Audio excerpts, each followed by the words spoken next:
The way that you think and you believe about money is what determines how easy you attract it.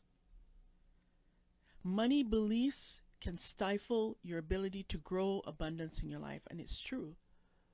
If you continue to tell yourself that you're broke, you talk about it, you gossip about it, you talk about it at work with your coworkers, you talk about it on the phone with your friends, you talk about it with your peers as an entrepreneur.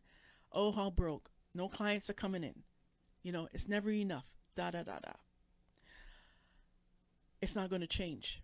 So I want to invite you today to intentionally plant the flag in the ground and says, I am going to intentionally change my mindset, change my relationship with money, change my beliefs, get clear on the limiting beliefs that's holding me back, which are running the show at the subconscious level.